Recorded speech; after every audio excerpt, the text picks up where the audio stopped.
ঘরে বসে কিভাবে সুন্দর একটা ইজিলি গোলাপ ফুল তৈরি করা যায় তা নিয়ে আজকের ভিডিও। হ্যালো এভরিওয়ান, আজকে খুব সুন্দর একটা ফ্লাওয়ার বানানো দেখাবো। হঠাৎ করে কারো বিয়ের প্রোগ্রাম হলে বা কোনো প্রোগ্রাম হলে ফুল ম্যানেজ করতে না পারলে আমরা এই ধরনের টিস্যু দিয়ে ইজিলি একটা ফ্লাওয়ার তৈরি করে ফেলতে পারবো এবং আমরা সেটা হেয়ারে যে কোনো স্টাইলের সাথে সেট আপ করতে পারবো। সো চলো দেখা যাক। প্রথমেই আপনাদের কাছে যেরকম টিস্যু আছে সেটাই নিয়ে নিতে পারেন। সো আমি হচ্ছে টয়লেট টিস্যু নিয়ে নিলাম।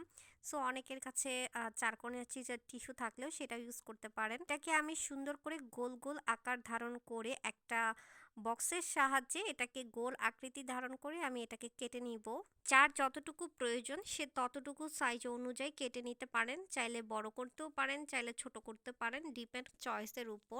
দেন আমি একটা বক্সের মধ্যে গ্লু দিয়ে সুন্দর করে আমি যে কার্ডগুলো করেছি গোল গোল আকৃতির, সেগুলো আমি একদম আঠা দিয়ে একদম সুন্দর করে লাগিয়ে ফেলতেছি। স্টেপটা নোটিস করবেন, তাহলে আপনারা ওইভাবে নিজেরাও বানাতে পারবেন। তারপর আমি প্রত্যেকটা পাতা মানে গোল গোল আকৃতি পাতাগুলো আমি সুন্দর করে গ্লু দিয়ে আটকিয়ে দিচ্ছি। আটকিয়ে দিয়ে আমি এটাকে সেট আপ করে নিব একটা বক্সের মধ্যে। এখন ওইটাকে আমি খুলে দেন হচ্ছে আমি গোলাপ ফুলটাকে বানিয়ে ফেললাম। বারবার ভিডিওটা দেখে আপনারা এই ধরনের গোলাপটা তৈরি করে ফেলতে পারেন। যদি একবারে বুঝতে না পারেন, আপনারা চাইলে এর চাইতে বড় গোলাপ তৈরি করতে পারেন, চাইলে এর চাইতে ছোট, অথবা চাইলে এই সাইজও করতে পারেন। টোটালি আপনাদের চয়েসের উপর। আমি একটা ইউপিনের সাহায্যে আমার গোলাপের ভিতর দিয়ে এটাকে আটকিয়ে নিব যেন হেয়ারের সাথে সেট আপ দিতে পারি। আমি খোপার মধ্যেও লাগাতে পারেন, চাইলে এটা আমি চুলটা ছেড়ে আমি আজকে সেট আপ করবো, আর একদিন আপনাদের খোপার মধ্যে করে দেখাবো। আর এই ফুল কিন্তু নষ্ট হবে না, আপনারা চাইলে কালারও করে নিতে পারেন। আমি সুন্দর মতো হেয়ারে সেট আপ দিয়ে আমি শাড়ি পরে সুন্দর সুন্দর কিছু ক্লিপস নিচ্ছি। আমার কাছে খুবই ভালো লাগতেছে এই ফুলটাকে, আমি কিন্তু ট্রাই করে খুবই ভালো লেগেছে। আপনাদের যদি অবশ্যই ফুলটা ভালো লাগে, আপনারা চাইলে এই ফুলটা তৈরি করতে পারেন। অবশ্যই আমাকে কিন্তু কমেন্টস করবেন কাদের এই ফুল বানানোটা ভালো লেগেছে।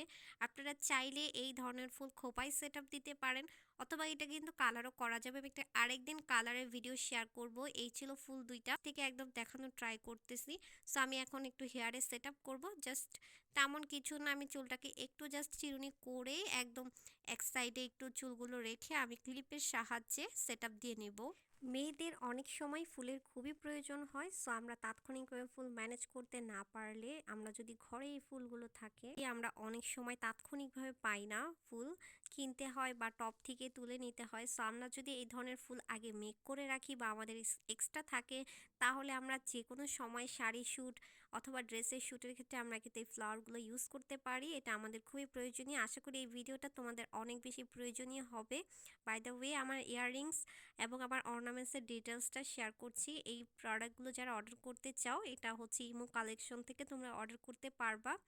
আর এই ছিল আমার আউটফিট, শাড়ি পরেছিলাম একটা সুন্দর, এবং আমার মেকআপ লুকটা অন্য একটা ভিডিওতে শেয়ার করব। এই ছিল আমার কালারফুল একটা মেকআপ লুক এবং আমার হেয়ার স্টাইল। আমি আই থিঙ্ক আরেকটা ভিডিওতে তোমাদের আরও সুন্দর সুন্দর হেয়ার স্টাইলের সাথে এই ফ্লাওয়ারগুলো তোমাদের সাথে সেট আপ করে দেখাবো।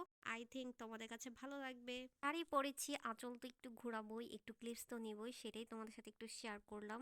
আর ফ্লাওয়ারটার আগে এই ক্লিপসগুলো নেওয়া। সো নেক্সটে আবার কোনো ভিডিওতে দেখা হবে। সে পর্যন্ত ভালো থাকো, সুস্থ থাকো। Thanks for watching.